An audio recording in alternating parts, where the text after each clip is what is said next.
Welcome back to the channel, guys. Today I'm going to be installing an FVP transmission mount. We should be pretty basic. I'm going to show what tools you need. And I don't think there's really going to be much to it besides jacking up the transfer case and getting out 4 bolts and then reinstalling it. So let's get to it. So the 2 nuts on the bottom are 15 millimeter. I'll go ahead and get those out. These 2 right here, 15 millimeter. Got the new one in. These bolts up here, I'm sure their sizes are different for everybody, so you almost have to guess, but the nuts on top's welded, so you only have to worry about getting out that side and then this side right here. And my mount came out in 2 different pieces almost, so good thing I changed it. I'll have to check this out more when I get out from underneath the truck, but that's in, and I'll have more to do here soon, hopefully. Yeah, that was pretty bad. This is how I found it. All dry rotted, ripped, off to the pile. Let's get these headlamps swapped out. The sides are loose, there's condensation on the inside. Corner light looks fine, but yeah, it's not good. Got these at the junkyard, relatively cheap. This corner light looks way better.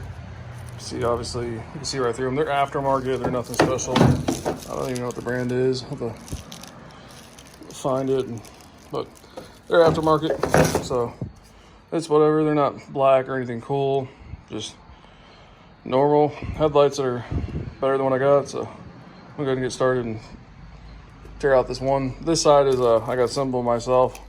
Just missing the back plate because the back plate on the one I got it off of was crushed and destroyed. So yeah, I'm gonna have to do that. Got it out. It's pretty simple. You just pop some retainers on the 2 on the top, 1 on the bottom. Then you can remove it so I can reuse this. It's broken, but I'm gonna JB weld it. So it is what it is, but it'll work. Slight problem. We have 1 here, but we have 2 here. So looks like this one's getting duct tape over it. As I have nothing to put in there. I wish I had another bulb, and I can come up with another bulb to put in there, maybe wire it, or just have a spare where I can just pop it out if this one ever gets burned out and just pop it in, put the bad one back in.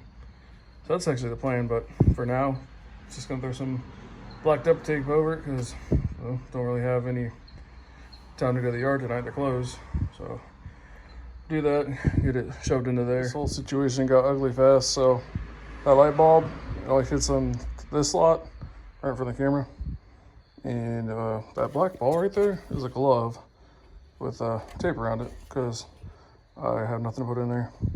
So this is how not to install headlights on your truck, but it's a cheap truck, so it is what it is. This is just one giant nightmare. So yeah, I know this has a crack on it, whatever. It looks a little bit better, clearer. But that tab is not gonna work. You see that shark fin on it? Never gonna fit. That doesn't even slide into anything on this. So that's back in, that's screwed in, and I also have to fix a freaking wire on there. And I officially give up. This will not fit past this hump right here. So it's over. These aftermarkets will not work. I tried. It's whatever. I'm done. I'm so done. Also, a quick update on the 318 swap for the Dakota. I have the intake throttle body off a 95 Dakota on a 98 Ram block. I still have to get oil pan pickup tube off that same junkyard one. I might record it tomorrow, depends. But this is coming along. Need to buy a intake plenum gasket kit and have this all sealed up because right now it's literally just loose as heck. But that'll be pretty much done. And I kind of want to buy a cheap water pump, and run an E-fan, but at the same time, the clutch fan has kept that Dakota so cold. I just plan on reusing it on this block along with all my other accessories. But until then, thanks for watching. Broke SF Garage, this is done. Peace.